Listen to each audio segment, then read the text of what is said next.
আসসালামু আলাইকুম viewers, welcome back to Mahira's recipe world. Kacchi biryani সারা বিশ্বে খুবই জনপ্রিয়। আজকে আমি আপনাদেরকে বাংলাদেশি স্টাইলে কাচ্চি বিরিয়ানি রান্না করে দেখাবো। সাথে থাকবে পারফেক্ট কাচ্চি রান্না করার সব টিপস অ্যান্ড ট্রিক্স। চলুন কিচেনে যাই আর রান্না শুরু করি। এখানে আমি 1 কেজি ব্রয়লার মুরগির মাংস রেগুলার কাট করে নিয়েছি। এখন কাচ্চির জন্য একটা মশলা তৈরি করে নিব। এখানে 2টা বড় দারুচিনি ছোট করে নিয়েছি, একটা জায়ফলের 4 ভাগের 3 ভাগ নিয়েছি, একটা জয়ত্রীর ফুল ভেঙে নিয়েছি, কালো এলাচ নিয়েছি একটা, 7-8টা সবুজ এলাচ নিয়েছি। এখন এই সব কিছু আমি গ্রাইন্ডারের জাগে নিয়ে নিব। কালো গোলমরিচ গুঁড়ো নিয়ে দিয়েছি 1 চা চামচ, 100 গ্রাম টক দই নিয়ে নিচ্ছি, পেঁয়াজ বেরেস্তা আছে এখানে 80 গ্রাম, 1 টেবিল চামচ দিচ্ছি সরিষা বাটা, লাল মরিচের গুঁড়ো দিচ্ছি 1 টেবিল চামচ। এখন এই সব কিছু আমি গ্রাইন্ড করে নিব। গ্রাইন্ড করে নিয়ে সরাসরি মাংসের মধ্যে ঢেলে দিব। মাংস ম্যারিনেশনের জন্য স্বাদমতো লবণ দিয়ে দিচ্ছি, 1 টেবিল চামচ দিচ্ছি রসুন বাটা, আদা বাটাও 1 টেবিল চামচ দিচ্ছি, মাওয়া দিয়ে দিচ্ছি 1 টেবিল চামচ, গুঁড়ো দুধ দিচ্ছি 2 টেবিল চামচ, টমেটো সস আছে এখানে 3 টেবিল চামচ, 1 টেবিল চামচ দিচ্ছি বিরিয়ানির মশলা, 5-6টা আলু বোখারা দিয়ে দিচ্ছি। যেই তেলে পেঁয়াজ বেরেস্তা করেছিলাম সেই তেলটা এখানে দিয়ে দিচ্ছি প্রায় 150 ml। এখন সব কিছু হাত দিয়ে ভালোভাবে মিশিয়ে নিব। এটা করার আগে অবশ্যই রানিং ওয়াটারে 20 সেকেন্ডের জন্য হাতটা ভালো করে ধুয়ে নিতে হবে। দিয়ে দিচ্ছি 1 টেবিল চামচ ঘি। ঘিটা দেওয়ার পর আবারও সব কিছু ভালো করে মিশিয়ে নিব। এই মাংসটা আমি এখন 1 ঘন্টার জন্য রেস্টে রেখে দিব। এখানে আমি 700 গ্রাম বাসমতি চাল নিয়েছি। চালগুলো আমি পানি দিয়ে 20 মিনিটের জন্য ভিজিয়ে রাখবো। এতে করে কাচ্চি রান্নার সময় ভাতগুলো ভেঙে যাবে না। এই প্রসেসিংটা অবশ্যই করতে হবে।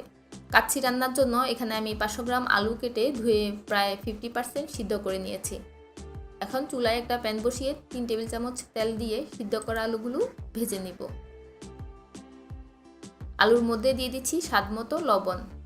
সুন্দর একটা কালারের জন্য দিয়ে দিচ্ছি 1 চা চামচ লাল মরিচের গুঁড়ো। এখন আলুগুলো আমি 2 থেকে 3 মিনিট সময় ধরে নেড়েচেড়ে ভেজে নিব। ভাজা হয়ে যাওয়ার পর চুলা থেকে নামিয়ে রেখে দিব। কাচ্চির চালটা রান্না করে নিব, এজন্য একটা হাঁড়িতে 3 লিটার পানি নিয়েছি। পানিতে দিয়ে দিচ্ছি 2 টেবিল চামচ লবণ। লবণ দেওয়ার পর পানিটা চেক করে যদি দেখেন যে নোনতা লাগছে আপনার মুখে, তখন বুঝবেন লবণ ঠিক আছে। এখন দিচ্ছি 2 টেবিল চামচ তেল, এতে করে ভাতটা ঝরঝরে হবে। এখানে আমি নিয়েছি 3 টুকরো দারচিনি, শাহি জিরা আছে এখানে 2 গ্রাম, সবুজ এলাচ নিয়েছি 5টা, বড় কালো এলাচ নিয়েছি একটা। এই সব মশলাগুলো এখন হাঁড়িতে দিয়ে দিব। এই মশলাগুলোর কারণে কাচ্চির মধ্যে সুন্দর একটা ফ্লেভার আসবে। সব কিছু স্প্যাচুলা দিয়ে মিশিয়ে নিব। হাঁড়িতে ঢাকনা লাগিয়ে পানিতে বলক আসা পর্যন্ত অপেক্ষা করব। কাচ্চি রান্নার প্রসেসিংটা একটু লেংদি হয়, আপনাদেরকে অবশ্যই ধৈর্য ধরে কাজটা করতে হবে। পানিতে বলক আসার পর আমি যে আগে চালগুলো ভিজিয়ে রেখেছিলাম সেগুলো ধুয়ে এই পানির মধ্যে দিয়ে দিব।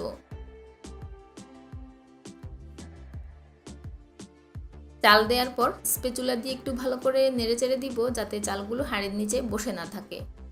প্রায় 7-8 মিনিট রান্নার পর চালগুলো প্রায় 70% সিদ্ধ হয়ে গিয়েছে। দেখুন, হাত দিয়ে চাপ দিলে কিন্তু ভেঙে যাচ্ছে না। আপনি যখন একটু জোরে প্রেস করবেন তখন এটা 2 ভাগ হয়ে যাবে। এখন ভাতগুলো হাঁড়ি থেকে উঠিয়ে একটা স্ট্রেনারে রেখে দিব পানিটা ঝরার জন্য।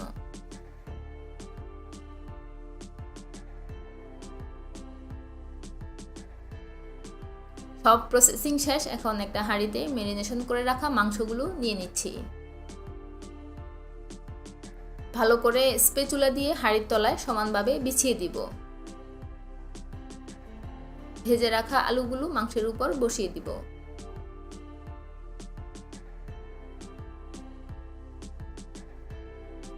এখন উপর দিয়ে ভাতগুলো দিয়ে দিব। আমি এখানে 1 কেজি মাংসের জন্য 700 গ্রাম চাল নিয়েছি। আপনারা সর্বোচ্চ 1 কেজি চালের জন্য 1 কেজি মাংস দিতে পারেন কাচ্চিতে। ভাতগুলো সুন্দর করে বিছিয়ে দেওয়ার পর উপর দিয়ে 3টা আলু বোখারা বসিয়ে দিচ্ছি, কিছু পেঁয়াজ বেরেস্তা ছিটিয়ে দিচ্ছি। এখন দিচ্ছি 2 টেবিল চামচ মাওয়া, এরপর দিচ্ছি 2 টেবিল চামচ ঘি। ঘিটা চাইলে আপনারা আপনাদের টেস্ট অনুযায়ী আর একটু বাড়িয়েও দিতে পারেন। কেওড়া জল দিয়ে দিচ্ছি 1 চা চামচ। এর থেকে বেশি দিতে যাবেন না, তাহলে কিন্তু কাচ্চিটা খেতে ভালো লাগবে না। কাচ্চির কালারটা আনার জন্য আমি অল্প একটু অরেঞ্জ ফুড কালার দিয়ে দিচ্ছি।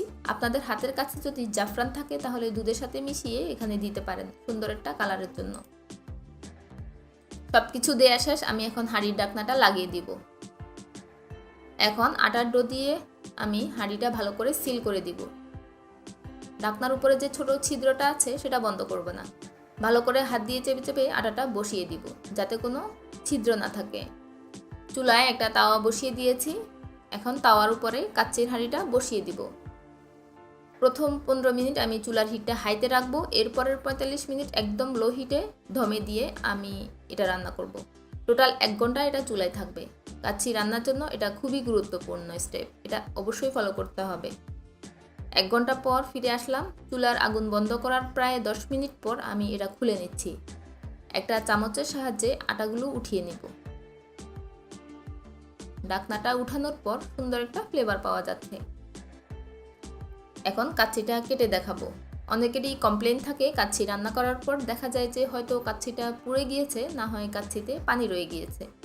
দেখুন আমি কোনো কাচ্চিতে পানি ইউজ করি নাই, তারপরও কত সুন্দর করে মাংসটা সিদ্ধ হয়ে গিয়েছে এবং নিচে লেগেও যায়নি। আপনারা যদি আমার ইনস্ট্রাকশনটা ফলো করে কাচ্চি রান্না করেন তাহলে আপনারাও পারফেক্ট কাচ্চি রান্না করতে পারবেন। এতক্ষণ ভিডিওটা দেখার জন্য সবাইকে ধন্যবাদ জানিয়ে বিদায় নিচ্ছি। আল্লাহ হাফেজ।